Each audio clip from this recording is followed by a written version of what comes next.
When is a joke not a joke?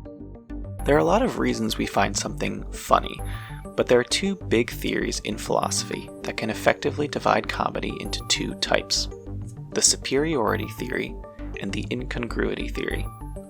The superiority theory, argued strongly by ancient Greek philosophers like Plato and Aristotle, posits that humor can be found in a situation where the audience can feel superior, clever, or privileged. Referential humor is based on this. Your audience has to know and understand what you're referencing to fully appreciate the connections you're making. I understood that reference. Sad sack humor also falls into this vein. Plato argued that the essence of comedy came at the expense of another person. Charles Schulz, creator of the perpetual loser Charlie Brown, said, "Happy isn't funny. I get more humor out of sad things or heartbreaking things than funny things." But the essence of a joke that falls into this camp is that the audience feels privileged to be in on the special knowledge that is only shared by those who get the joke. It feels good to understand. The incongruity theory is a more prevailing modern theory of humor, and this one relies on the simple expression of something unexpected.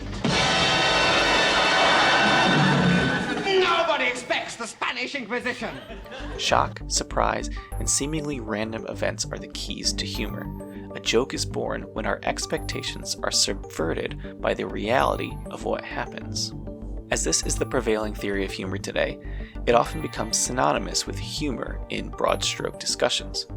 When someone says, "Calm down, it's just a joke," they are referring to the fact that humor is generally understood to be based on incongruity, and therefore, it's not real.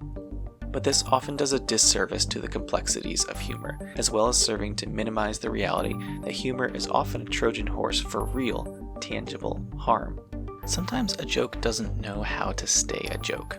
Sometimes it was never meant to stay a joke.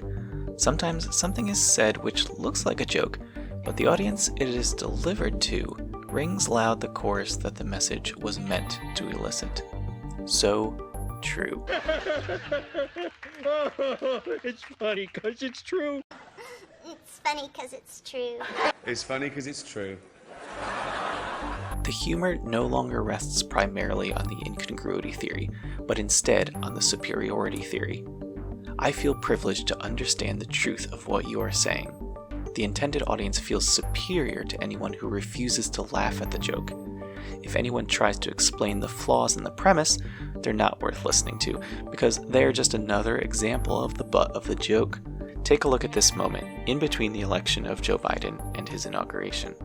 Is the State Department currently preparing to engage with the Biden transition team? And if not, at what point does a delay hamper a smooth transition or pose a risk to national security? There will be a smooth transition to a second Trump administration. All right.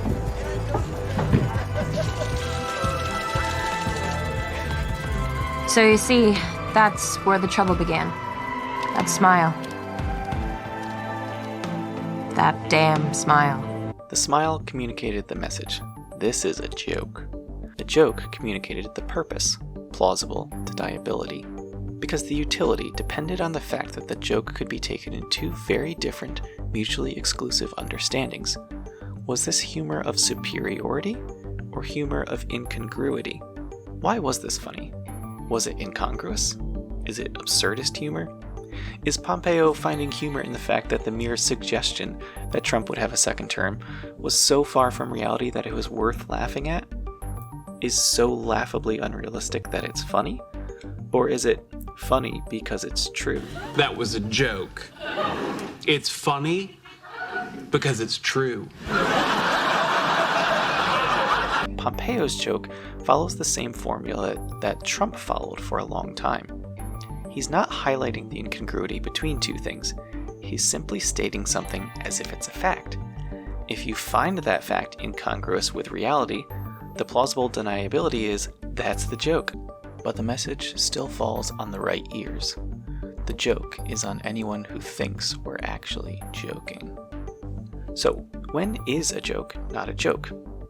When it's Schrodinger's joke, when the punchline exists in a superposition of both ridiculously farcical and earnestly truthful. Pompeo's sly smile was only the latest in a long line of jokes that came directly from the highest office in the country.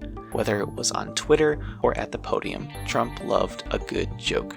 He invited Russia to interfere with the election. He insulted countries for their poor economic conditions. He encouraged law officers to purposefully inflict extrajudicial violence on their detainees. He asked the US to slow down their COVID-19 testing so that the infection numbers wouldn't look so high. He encouraged the crowd at his rally to chant, "Lock her up," against their governor. He declared that any lawmakers who did not applaud for the results of his leadership treasonous. In every single one of these instances, Trump's spokespeople pulled out the defense that he was, quote, joking. But were these jokes funny because they were so ridiculously false? Or because, wink wink, nudge nudge, we know exactly what you mean? In political rhetoric, this is known as a dog whistle. Like an actual dog whistle is played at such a frequency that only dogs can hear it, a rhetorical dog whistle is something that can only be understood by those who are tuned in. To anyone listening, Trump's remarks about shithole countries can be a joke if he says so, but to a white nationalist, this can be a clear reminder of American exceptionalism. If Trump jokes that Democrats are treasonous for not giving as much exuberant applause as their Republican cohorts, he can say that it was a joke, but that won't stop some of his followers to understand the message of what must be done. Listening for a dog whistle is difficult, but not impossible. Does Trump expect the reaction to his jokes to be, "LOL, what a clown that man is for saying such ridiculous things"? Or does he expect a simple, "It's funny because it's true"? It's funny because it's true. To answer that question, all you need to ask is Trump the kind of guy that enjoys making himself the butt of the joke? I'm not going to argue that humor has no place in politics. I think it's important to recognize that humor has been used as a tool for manipulation which we ought to vigilantly look out for. And I think humor has been used as a way to mask harm and injustice, which we ought not to allow. As Christians, we ought to remember the words of Christ when he instructed people to let their yes be yes and their no be no. This instruction was in response to a question about swearing an oath. Swearing an oath is an extra measure to ensure that you're being really, truly honest. Jesus calls us to be the kind of people who are known for being honest, so well known for being honest that anyone who knows you would never think about asking you to swear to a truth. They could always just take your word for it. Does this mean we can't use sarcasm or untruths in the punchline of a joke? No. But it means that your friends ought to know you well enough to know when you're joking and when you're being serious. So we ought to know the context we're in. If you're speaking to someone who knows you very well, you could get away with saying something patently absurd because your friend knows you well enough to know also that you yourself don't believe the things you're saying. Consider the context of your audience as well. If your joke is public, does that public have a healthy understanding of the subject matter to understand whether the joke is one of incongruity or superiority? Finally, we ought to understand the history of harm. Humor has a history of being used as a tool for powerful people to mask their purposeful and violent oppression of marginalized minorities. Trump might have been joking when he flaunted the phrase, "When the looting starts, the shooting starts." But those who knew the history of the phrase as a dog whistle to steer public perception against the civil rights movements of the 1960s cottoned to that dog whistle.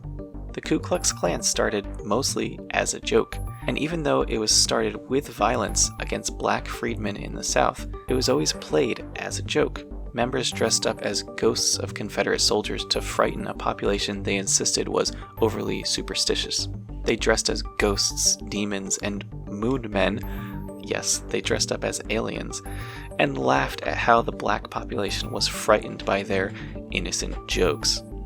But hidden behind their jokes were very real threats of bodily violence, houses burning, and windows shattered.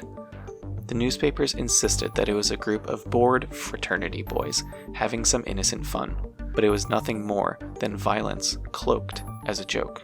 Humor has a long and sordid history of being used as a shield and as a diversion from the real harm that far-right movements perpetuate. We laugh at Trump's rhetoric until actual neo-Nazis marched on Charlottesville. We allowed Trump and his entire staff to launch jokes about election fraud until a mob breached the Capitol chanting for blood. The rise of the far-right movement in America can largely be chalked up to jokes, memes, and seemingly unserious posts on 4chan. The Bible has wisdom that speaks directly to this kind of dog whistling, the kind of rhetoric that has defined the Trump era more than anything else. Proverbs 26:18 and 19 says, "Like a maniac shooting flaming arrows of death is one who deceives their neighbor and says, 'I was only joking.'"